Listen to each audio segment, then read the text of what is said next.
কর্ম ত্যাগ কর্ম নিন্দ্যা সর্বশাস্ত্রে কয় কর্ম হইতে কৃষ্ণ প্রেম ভক্তি কবু নয়।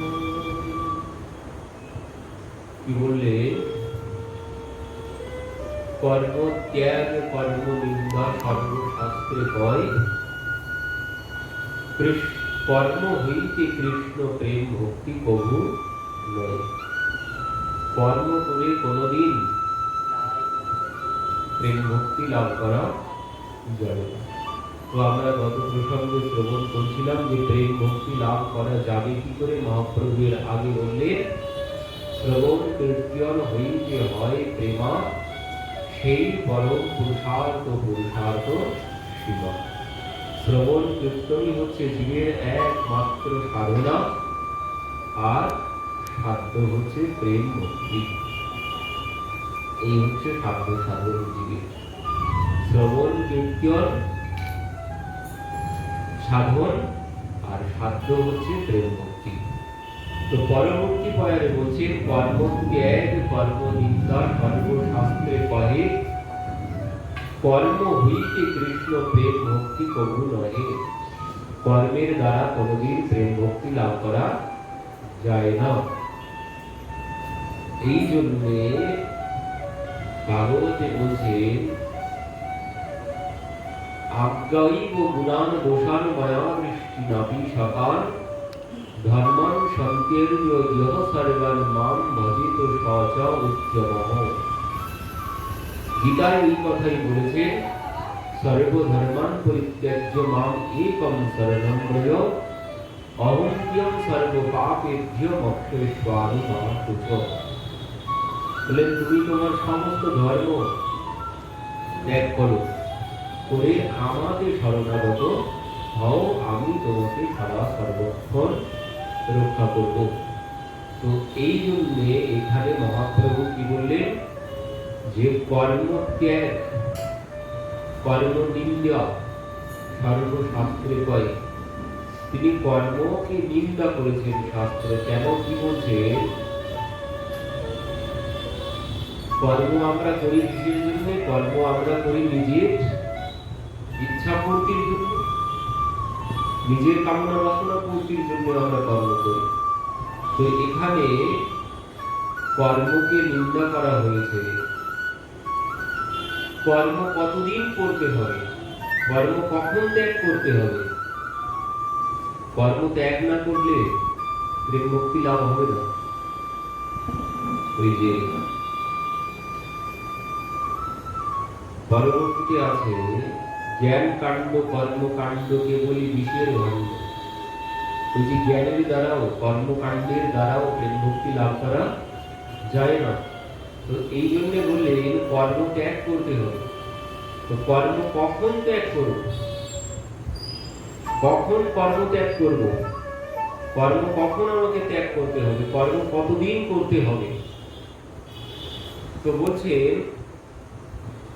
এখানে কর্ম ত্যাগের বিষয়ে যে কথা বলছে ভাগবতে বলছেন সুখদেবজি তাবৎ কর্ম নিকুর্বিত ন নির্বিদ্যেত ইয়াবতা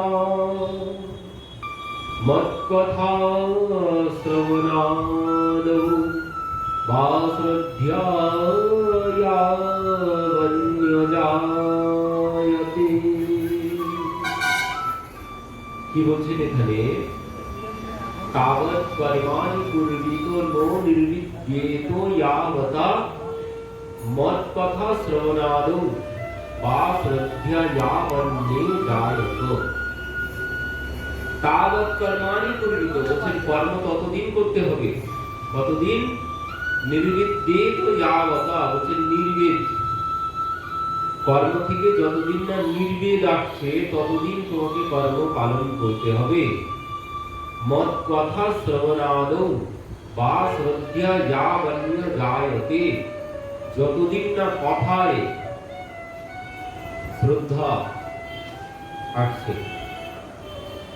যতদিন না শ্রদ্ধা আসছে ততদিন কর্ম করতে হবে।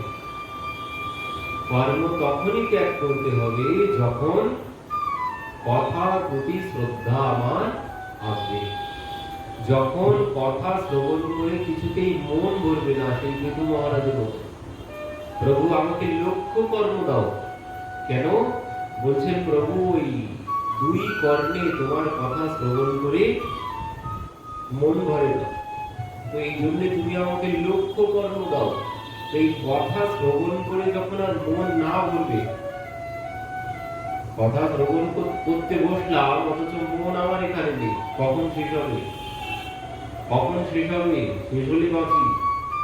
এমন যদি হয় তাহলে বুঝতে হবে এখনো আমার কৃপা লাভ হয়নি।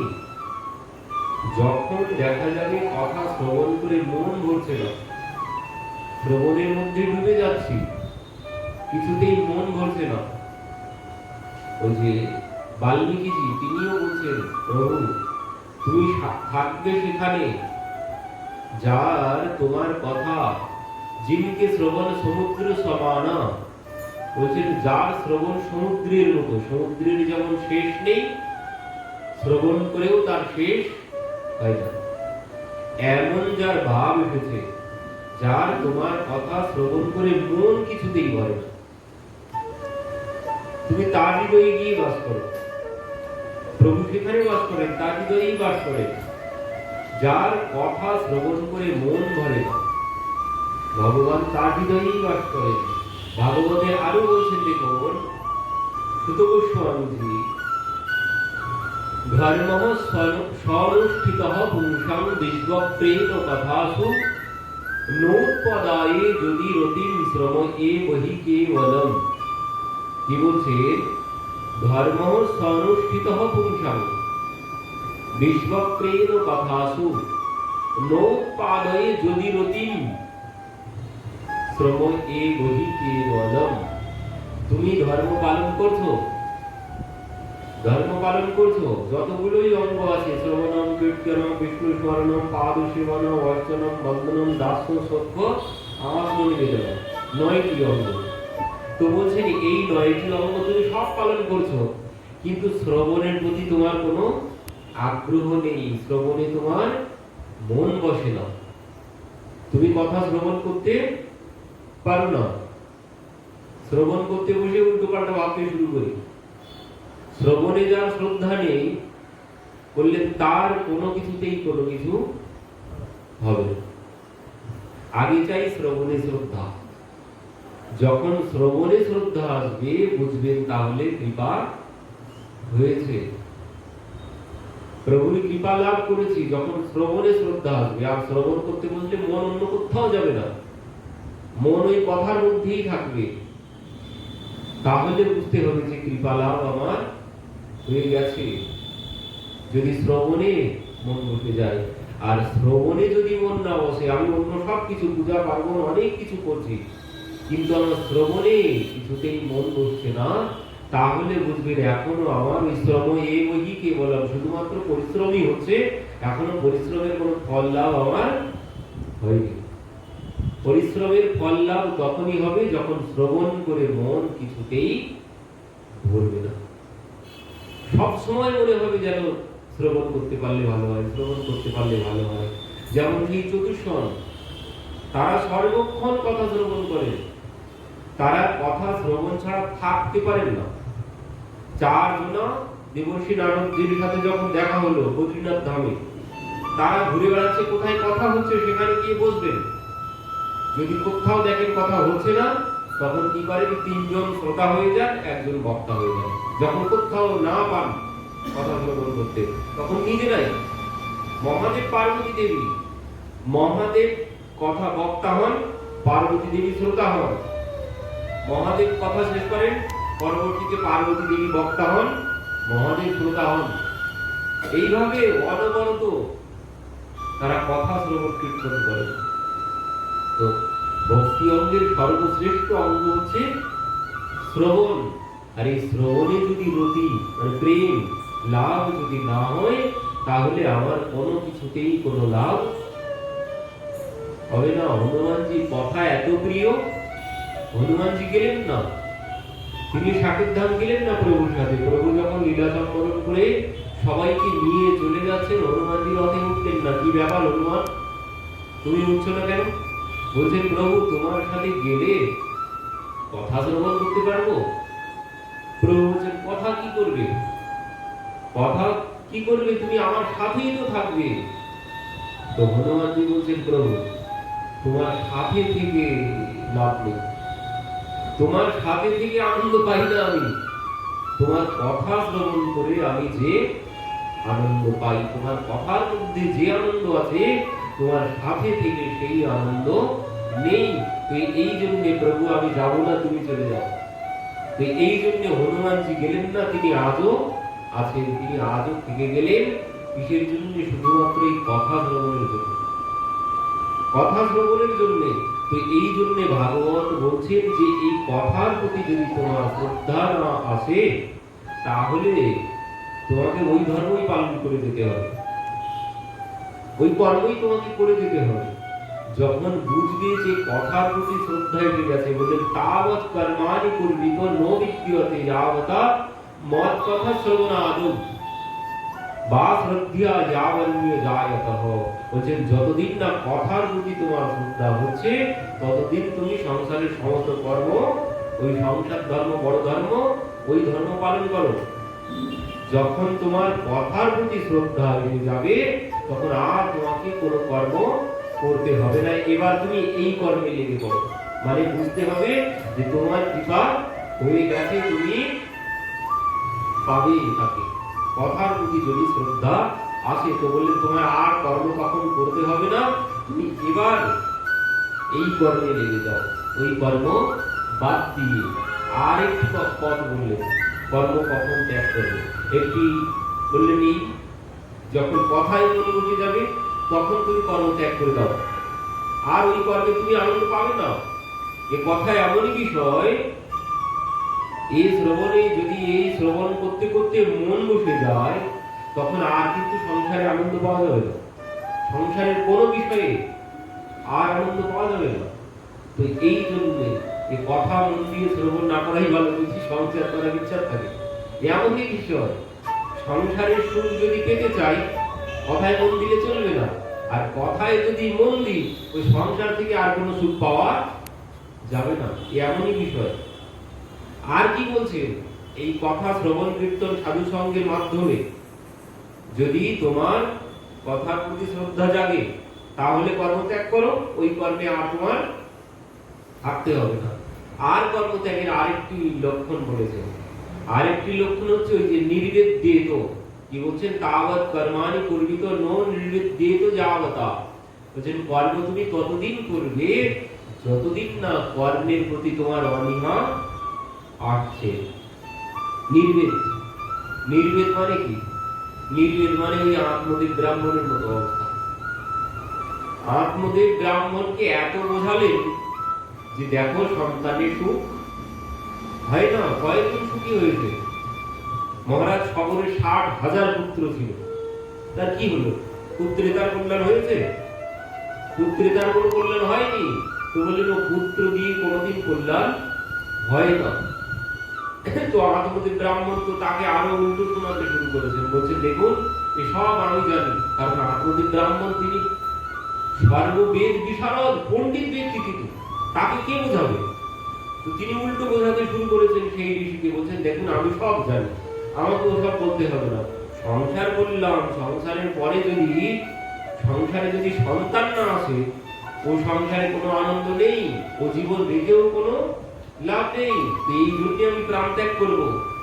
আর এই কথা যেই বলেছেন ঋষিবর বলছেন দেখুন ব্রাহ্মণ দেবতা আপনি প্রাণ ত্যাগের কথা বলছেন, কিন্তু আপনার ললাটে যা আমি দেখতে পাচ্ছি সপ্ত জন্ম অবধি তব পুত্র নৈবচ নৈবচ, 7 জন্মেও আপনার পুত্র হবে না। আর যেই বলেছেন আপনাদের ব্রাহ্মণ বলছিলেন যে আমি এক জন্মের দুঃখ সহ্য করতে পারছি না, আর আপনি আমার দুঃখ 7 গুণ বাড়িয়ে দিয়েছেন, আমার দুঃখ 7 গুণ বাড়িয়ে দিয়েছেন। তো আমি এক্ষুনি আপনার সম্মুখেই প্রাণ ত্যাগ করব, আর আপনার ব্রহ্ম হত্যার পাপ লাগবে। তখন ঋষি ভাবছেন হায় হায়, তো বিনা কারণে ব্রহ্ম হত্যার পাপ দিতে হবে। তখন বললেন ঠিক আছে, আপনি যখন শুনবেন না, এক কাজ করুন, আমি একটা ফল দিচ্ছি, নিয়ে যান, আপনার পত্নীকে খাইয়ে দিন, আপনার পত্নী গর্ভবতী হবে। তো সঙ্গে সঙ্গে সেই ফল দিলেন। ইনি সেই ফল নিয়ে দৌড়িয়ে তো চলে এলেন। ওরে ধুন্দুলি, শিগগিরি আয়, শিগগিরি আয়, শিগগিরি আয়। কি হয়েছে বাড়ি ফিরছেন? ওরে কি হয়েছে? যে ওরে এই দেখ, তোর জন্য ফল এনেছি। ফল এনেছো, তার জন্য এত চেঁচামেচি? আমি তো ভাবছিলাম কোনো সোনার গয়না টয়না এনেছি, মুখ পোড়া একটা ফলের জন্য এত চেঁচামেচি করছো? ওরে যেমন তেমন ফল না। কেন কেমন ফল? যে এই ফল যদি তুই খাস তো তোর গর্ভে সন্তান আসবে। তাই নাকি? আমার গর্ভে সন্তান আসবে? তো দাও দাও দাও, ঠিক আছে দাও। বললে তুই তাড়াতাড়ি ফলটা খেয়ে নে। তো বলছেন ফল খাবো, সন্তান হবে, তার জন্য এই ফল যেভাবে সেভাবে তো খাওয়া যায় না। আমি স্নান করে পবিত্র হয়ে তারপরে ফল খাবো। ঠিক বলেছি, সেই না হলে আমার পত্নী, তাহলে তুই খেয়ে নিস। কিন্তু এবার আমাদের ব্রাহ্মণ কি করে দিয়ে আনন্দে 1 বছর আগে থেকে সন্তান এখনো হয়নি, হবে, এখনো ফল খাওয়া হয়নি, পাড়ায় গিয়ে নিমন্ত্রণ দিতে শুরু করেছে, আমার ঘরে ছেলে হবে, তোমরা যেও। কারণ ওনার ঘরে কেউ আসে না, ওনার ছায়া পর্যন্ত কেউ দিগায় না, ওনার মুখ কেউ দর্শন করেন না। কারণ ওই সন্তান নেই যা তাকে বলে না, সেই আটকুলো নাকি বলে, তো এই জন্য তার মুখ দর্শন করে না কেউ। ওনার বাড়িতে কেউ আসে না, ওনার বাড়িতে একটা বৃক্ষেও কোনোদিন ফুল ফল হয় না, ওনার গাভীটারও তারও কোনো সন্তান নেই। তো এই জন্য ওনার বাড়িতে কোনো উৎসব পূজা পার্বণ করলে কেউ আসে না প্রসাদ দিতে ওনার বাড়িতে। তো এই জন্য উনি সবাইকে এই আনন্দে নিমন্ত্রণ করতে বেরিয়ে পড়েছেন, তোমরা আমার বাড়িতে যেও, এবার আমার সন্তান হবে। এদিকে ধুন্দুলিত যেই আপনাদের ব্রাহ্মণ চলে গেছে, এর মন পরিবর্তন হয়ে গেছে। ওই যে সাধু সঙ্গ, সাধু সঙ্গের প্রভাব তো একটা থাকবেই। যতক্ষণ আপনাদের ব্রাহ্মণ পাশে ছিল ততক্ষণ ভালো ভালো কথা বলেছে, যেই আপনাদের ব্রাহ্মণ চলে গেছে, আলো তো চলে গেছে, সাধু চলে গেছে পাশের থেকে, তার যে ভিতরের স্বভাব সেটা জেগে উঠেছে, তার নিজের স্বভাব জেগে উঠেছে। এই জন্য সাধু সঙ্গে থাকলে নিজের স্বভাবটা চাপা থাকে। নিজের যতই খারাপ স্বভাব থাকুক না কেন, সাধু সঙ্গে থাকলে সেটি চাপা থাকবে। কিন্তু যেই সাধু সঙ্গ বাদ দিয়ে একা একা থাকবো, নিজের সমস্ত খারাপগুলোই জেগে উঠবে। তো এনারও ঠিক নিজের স্বভাব এবার জেগে উঠেছে। আর যেই নিজের স্বভাব জেগে উঠেছে, এবার ভাবছে এই ফল খাবো, এই ফল খেলে যদি সেই সুখদেবজি ঋষির দেওয়া ফল, শুনেছি সুখদেবজি 12 বছর মায়ের গর্ভে ছিল, এমন যদি হয় তখন কি হবে? এমন যদি হয়, আমি ওই শুনেছি গর্ভবতী স্ত্রী কাজকর্ম করতে পারে না, তো আমার কাজকর্ম করে দেবে কি? তারপর যদি ঘরে আগুন লেগে যায়, পালাতে পারবো না, ঘরে যদি ডাকাত পড়ে, পালাতে পারবো না, দৌড়াতে পারবো না। আবার শুনেছি কেউ সন্তান জন্ম দিতে গেলে প্রাণ হারায়। এই সমস্ত সাত পাঁচ চিন্তা করে ভাবছেন যে আমি এ ফল খাবো না, কারণ ঋষির দেওয়া ফল কি হবে তার কোনো ঠিক ঠিকানা নেই। যদি অমন হয়ে যায়, 12 বছর বসে থাকে সুখদেবজির মতো, তো এই জন্য ভাবলেন আমি এ ফল খাবো না। পরবর্তীতে আশপাশের সবাইকে বলেছে এই কথা, তারা বলছে ওরে সর্বনাশ, তোর মাথায় এত চিন্তা ভাবনা এনেছে, ও আমরা জানি না, তোর যা ভালো লাগে তুই তাই কর। তো কেউ ওনার ওনার ইচ্ছা মতো কেউ কথা বললেন না, ওনার কারোর সাথে কথা বলে ওনার ঠিক ভালো লাগলো না, সেই জন্য নিজের বোনের কাছে গেছে। তো যেমন তার বোনও ঠিক তেমন হবে, এক বৃক্ষের ফল, তের বোনও ঠিক তেমন, তার কাছে গিয়ে যখন সে বলেছে, তখন বলছেন ওরে তোর ওই সব ফল টল খেতে হবে না, ওই খেয়ে কোনোদিন সন্তান হয় নাকি? তুই এক কাজ কর, আমি গর্ভবতী, আমার সন্তানটা হলে তোকে দিয়ে দেবো, তোর ওই ফল খেতে হবে। তো ফল কি করবো? তোদের তো গাভীটারও কোনো সন্তান হয় না, তো ফলটা গাভীকে খাইয়ে দিস। তো এইবার কি হলো, বললো কিছুদিন তুই নাটক করবি গর্ভবতী হওয়ার মতো, আমার সন্তান হলে সন্তানটা নিয়ে যাবি, আর আপনাদের ব্রাহ্মণকে 2-4 মাস আগে থেকে বাড়ি থেকে বাইরে বার করে দিস, 2-4 মাস আগে থেকে বাড়ি থেকে বাইরে পাঠিয়ে দিস, সন্তান হয়ে গেলে তারপরে বলবি বাড়ি আস। তুই মোটামুটি কিছুদিন পরে আপনাদের ব্রাহ্মণকে বললেন তুমি চলে যাও, এখন তোমার বাড়িতে থাকতে হবে না, আমার বোন আসবে, এসে আমার সমস্ত কাজকর্ম দেখাশোনা করবে। এই মতো আপনাদের ব্রাহ্মণ চলে গেছে।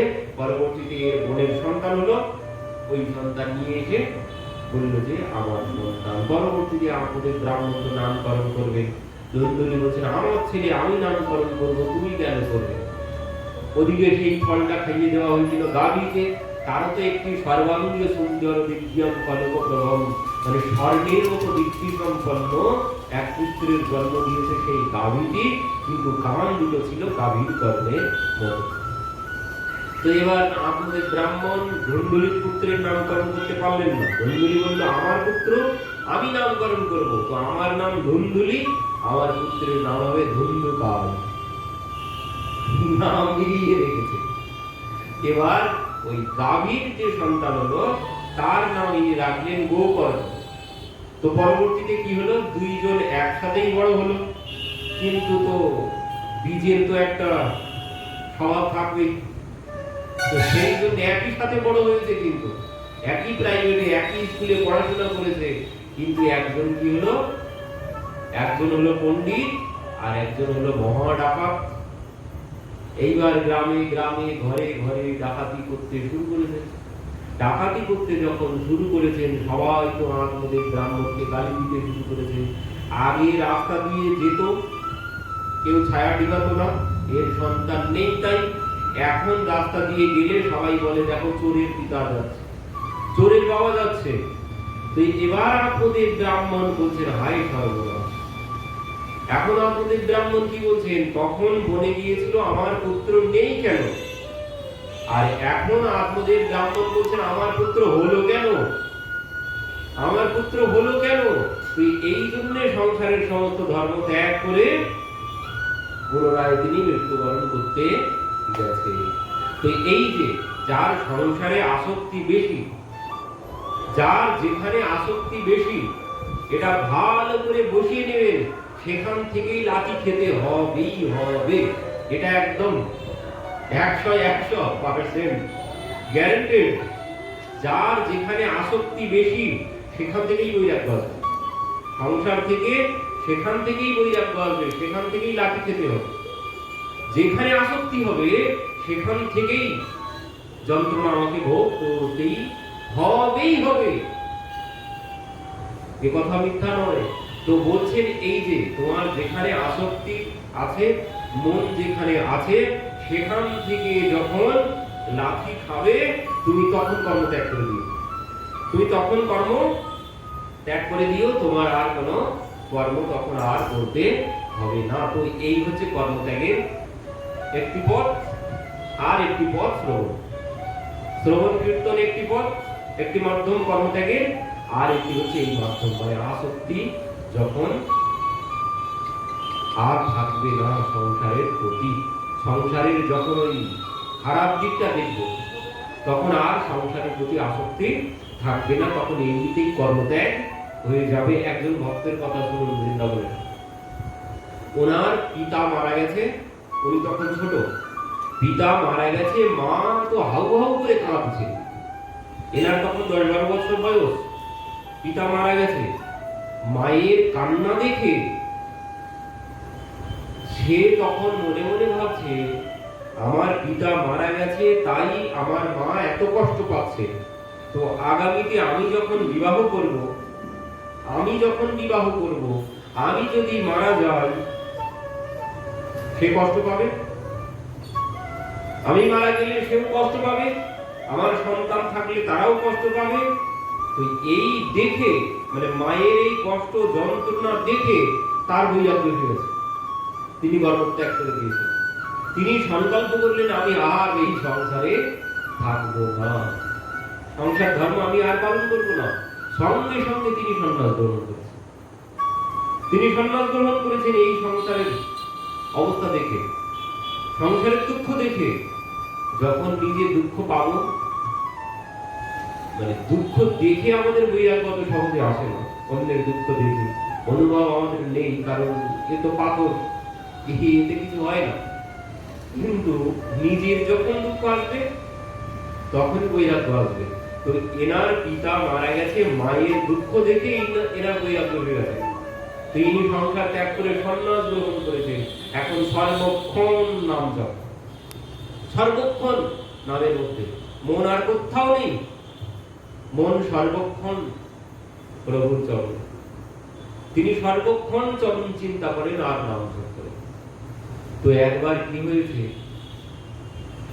এই নাম জপ করতে করতে এমন নামের প্রভাব, নামের মধ্যে তিনি এমন ভাবে ডুবে গেছেন, ডুব দিতে পারলেই ওই যে খাইতে শুইতে যথা তথা নাম লয়, দেশ কাল নিয়ম নাস্তি সর্বসিদ্ধি হয়।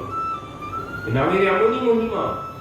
এই নাম যদি ঠিকভাবে, নামের মধ্যে যদি আমি ডুব দিতে পারি, তাহলে সব কিছু সম্ভব, অসম্ভব কোনো কিছু নেই। আমি যেমন চিন্তা ভাবনা করবো, যেমন চাইবো ঠিক তেমনই হবে। নামের মধ্যে যদি আমি ডুব দিতে পারি, তার প্রমাণ একদম আমাদের কাছের প্রমাণ। দেখুন মাধবেন্দ্র পুরীবাদ, তিনি কি করতেন, তিনি দেখুন এনার ঠিক প্রসঙ্গের মধ্যে আসলে ইনি কর্মত্যাগ করেছেন। কখন কর্মত্যাগ করেছেন? মাধবেন্দ্র পুরীবাদ, মাধবেন্দ্র পুরীবাদ কর্মত্যাগ করেছেন, এনার পত্নী বিয়ে হয়েছে। এনার পত্নী বিয়ে হয়েছে, কষ্ট পেয়েছে, তিনি সংসার ত্যাগ করে দিয়ে সোজা বৃন্দাবন চলে গেছেন। বৃন্দাবনে গিয়ে কি করলেন? বৃন্দাবনে গিয়ে তিনি ওই নাম জপ করতে শুরু করলেন গোবিন্দ কুণ্ডে। গোবিন্দ কুণ্ডে বসে বসে তিনি নাম জপ করতেন। এবার এমন ভাবে নামের মধ্যে তিনি ডুবে গেছেন, 24 ঘন্টা নাম জপ করেন। ওই যে বললাম না, খাইতে শুইতে যথা তথা, নিয়ম করে 2 ঘন্টা 4 ঘন্টা মালা নিয়ে বসে নাম করলে ওতে কিছু হবে না। খাইতে শুইতে যথা তথা অটোমেটিক 24 ঘন্টা। ইনি 24 ঘন্টা দুঃখ পেয়েছে, বৈরাগ্য উঠেছে, আর এমন বৈরাগ্য উঠেছে সব ছেড়ে তিনি বৃন্দাবনে গিয়ে 24 ঘন্টা ভগবানের নামের মধ্যে ডুবে থাকতেন। 24 ঘন্টা বললেন কি করে সম্ভব? ঘুমাতেন না? হ্যাঁ ঘুমাতেন। তো ঘুমালে কি করে নাম হবে? ঘুমালে কি করে নাম হবে 24 ঘন্টা? ঘুমালেও নাম হবে, ঘুমালেও নাম হবে 24 ঘন্টা। যদি আমার মন এক জায়গায় এক বিন্দুতে আমি স্থির করতে পারি, তখন কি হবে? যেমন দেখেন না, যেখানে মন দেব রাত্রিতে ঠিক সেইখানে সেই স্বপ্নই দেখব। যেখানে মন দেওয়া হয়, যেখানে চিন্তন করব দিনের বেলা, ঠিক ঘুমিয়েও সেই সেই স্বপ্ন আসে। তো এনার মন ওই এক বিন্দুতে স্থির হয়ে গেছে ভগবানের চরণে। ইনি মন দিয়েছেন, এনার মন আর অন্য কোথাও যায় না। আর এই জন্য কি হলো, যখন ঘুমাতেন ও ঘুমের মধ্যেও তিনি নাম করতেন, ঘুমের মধ্যেও তিনি নাম করতেন। এই জন্য তিনি 24 ঘন্টা নাম করতেন। এই 24 ঘন্টা নামের জন্য কি হলো, এমন ভাবে যখন নাম জপ হবে, তখন কি আর ভগবান থাকতে পারেন না? খাইতে শুইতে সর্বক্ষণ শয়নে গিয়েও তিনি নাম করছেন। আর এমন ভাব যখন এসে যাবে ভগবান, তখন আর থাকতে পারবেন না। তিনি অনাহারে বসে আছেন, তিনি অনাহারে বসে আছেন। গোপাল দুগ্ধ ভাণ্ডে গেছেন, এনে সম্মুখে দাঁড়িয়ে আছেন। মাধবেন্দ্র পুরীবাদ দেখে মনে মনে ভাবছে, বাহ, বালকটি তো দেখতে অপূর্ব সুন্দর, তো আমার সামনে এসে দাঁড়ালো কেন? আমার সম্মুখে এসে দাঁড়ালো কেন? এখন যদি কথা বলতে যাই আমার বচন নষ্ট হয়ে যাবে। এর সঙ্গে যদি আমি এখন কথা বলতে যাই, কিন্তু না কথা বলেও থাকতে পারছে না। অপূর্ব সুন্দর বালক সম্মুখে এসে দাঁড়িয়েছেন, তো এখন কি করব? এর সাথে কথা বলবো? কথা যদি বলি আমার ভজন নষ্ট হয়ে যাবে। কিন্তু কথা নাও বলে তো থাকতে পারছি না। তখন ওদিকে নামও হচ্ছে, আবার মনে মনে ভাবছেন এখন কথা বললো কি বলবো না, কথা বললো কি বলবো না। এই ভাবনা দেখে গোপাল তখন আর থাকতে পারলেন না, তখন নিজেই বলে ফেলেছেন। কি বলছেন? ও মাধব, ভাবছো তুমি কি তোমার লাগি দুগ্ধ ভাণ্ড বয়ে এনেছি? ও মাধব, ভাবছো তুমি কি? কি ভাবছো বসে বসে? আমি তোমার জন্য এসেছি, তোমার জন্য এই দুগ্ধ ভাণ্ড এনেছি, তোমার জন্য দুগ্ধ এনেছি, তুমি পান করে নাও, আর তোমাকে নাম জপ করতে হবে না। এই কথা যখন বলেছি মাধবেন্দ্র পুরীবাদ দেখলেন, এবার তো কথা না বলে আর থাকা যায় না। তখন বলছে তুমি আমার জন্য দুগ্ধ এনেছো? বলছে হ্যাঁ। তুমি আমার জন্য কি জন্য দুগ্ধ আনলে? আরে আমি শুনলাম তুমি নাকি এখানে অনাহারে বসে আছো। তো আমি এখানে অনাহারে বসে আছি তুমি কি করে জানলে? আরে এখান থেকে যারা জল নিয়ে যাচ্ছিল ব্রজমাইয়ারা, তারা আমার মাকে গিয়ে বলেছিল তুমি নাকি সকাল থেকে এখানে অনাহারে বসে বসে নাম করছো, কোথাও যাওনি। তারা সকালেও জল নিয়ে গেছে, তখন তোমাকে এখানেই বসে থাকতে দেখে গেছে। এখন দুপুর গড়িয়ে গেল, তারা জল নিয়ে গেল, এখনো তারা গিয়ে বললো যে তুমি সকাল থেকেই বসে আছো। তো তারা তো মিথ্যা বলেনি, এই তো আমিও এসে দেখছি তুমি এখনো সেখানেই এখানেই বসে আছো। তো তারা গিয়ে আমার মাকে বলেছিল, আর আমার মা আমাকে বলল যে যা, আজ একটা গাভী নূতন দুধ দিয়েছে, তো তুই এই দুধটা ওইখানে কোন বাবা বসে আছে সবাই বলে গেল, তো ওই বাবাকে তুই দুধটা দিয়ে আয়। তো সেই জন্য আমি তোমাকে দুধ দিতে এসেছি। তো তোমার নাম কি? যেই জিজ্ঞাসা করেছেন মাধবেন্দ্র পরিবার, বলছেন দেখো আমার অত কিছু বলার সময় নেই, এই বাণটা আমি দেখে গেলাম, তুমি বাণ করে নিও, বলে তিনি চলে গেছেন। তো এবার ইনি পুনরায় ভজনে মগ্ন হয়ে গেছেন। কিছুক্ষণ পর ওই ভাবছেন এত সুন্দর বালক, এত সুন্দর বালক, কে এই বালক? ভাবতে ভাবতে ভাবতে যাক, দুগ্ধটা তো দিয়ে গেছে, তো আগে দুগ্ধটা পান করি। তো তিনি দুগ্ধ পান করেছেন।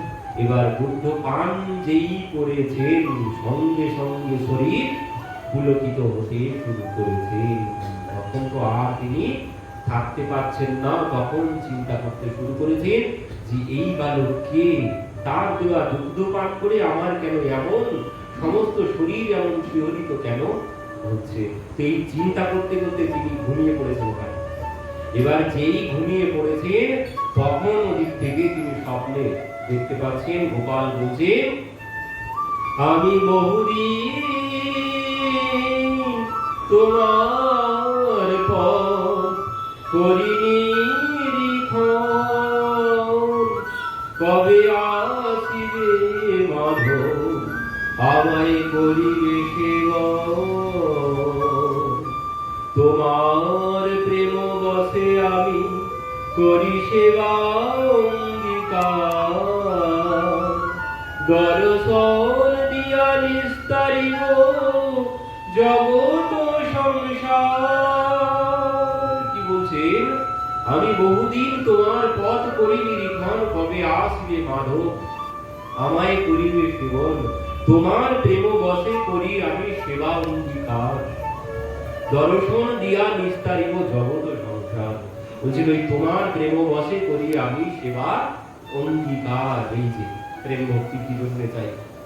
প্রেম ভক্তি ছাড়া তিনি সেবা গ্রহণ করবেন না। যদি প্রেম ভক্তি এই জন্যই সাধ্যসার, প্রেম ভক্তি যদি লাভ করতে পারি তিনি কি করবেন? ওই যে দুগ্ধভাণ্ড নিয়ে চলে এসেছেন, ওই যে ভগবান বললেন না অনুপ্রজাম্যহং নিত্যম, আমি আমার ভক্তের পেছন পেছন সর্বক্ষণ ঘুরে বেড়াই। কোন ভক্তের পিছনে? যে ভক্তের মধ্যে প্রেম ভক্তি আছে, যে ভক্তের মধ্যে প্রেম ভক্তি আছে তিনি সেই ভক্তের সাথে সাথে সর্বক্ষণ থাকেন। আর এই ভক্ত যতক্ষণ না ভোজন করবেন ভগবান ভোজন করতে পারবেন না। তার প্রমাণ দেখুন, সুদামা যতদিন না ভোজন করেছেন ভগবান ভোজন করতে পারেননি। তো এই জন্য যে ভক্তের মধ্যে প্রেম ভক্তি আছে, এই জন্যই প্রেম ভক্তি সর্বসাধ্যসার, তিনি তার জন্য সব করতে পারেন। যে ভক্তের মধ্যে প্রেম ভক্তি আছে, পরবর্তীতে কি করলেন? মাধবেন্দ্র পরিবারের জন্য ক্ষীর চুরি করলেন, ক্ষীর চুরি করলেন গোপীনাথ তার জন্য। কেন? কারণ উনি ওই সম্পূর্ণই তাকে সমর্পণ করে দিয়েছেন, তাকে তিনি সম্পূর্ণ সমর্পণ করে দিয়েছেন। আর ইনি 24 ঘন্টা নামের মধ্যে ডুবে থাকেন এই জন্য। তো যিনি সমস্ত কিছু থেকে মন সরিয়ে এনে এই নামের মধ্যে মন দিতে পেরেছেন, ভগবান তার জন্য সব করতে পারেন, তার জন্য চুরিও তিনি করেন। এমন কত কত প্রমাণ আছে। তিনি ক্ষীর চুরি করলেন, পূজারী বলছেন হায় হায় আমি এতদিন সেবা করছি গোপীনাথের, আজ গোপীনাথ আপনার জন্য ক্ষীর চুরি করেছে, আপনি আমাকে চরণ ধুলি দিন, আপনি আমাকে চরণ ধুলি দিন, আপনার জন্য আজ গোপীনাথ ক্ষীর চুরি করেছে। আমার বিশ্বাস হচ্ছে না, তিনি বিশ্বাস করতে পারছেন না। কিন্তু তো চুরি করেছেন, আপনি কেমন ভক্ত, না হলে আপনার জন্য গোপীনাথ নিজে ক্ষীর চুরি করেছেন। তো তিনি গিয়ে মাধবেন্দ্র পরিপাদের চরণে পড়েছেন। মাধবেন্দ্র পরিপাদ ক্ষীরের ভাণ্ড নিয়েছেন, ক্ষীর পান করেছেন, ক্ষীর সেবা করেছেন, করেই ভাবছেন এখানে আর থাকা চলবে না। কেন? এই যে পূজারী চারিদিকে সবাইকে বলবে, আর বললে কি হবে, সকালবেলা তো একদম ভিড় লেগে যাবে। এই জন্য তিনি ওখান থেকে রাত্রি চলে গেলেন পুরীতে। তো যার মধ্যে প্রেম ভক্তি আছে, ভগবান তার জন্য সব কিছু করতে পারে। তো এই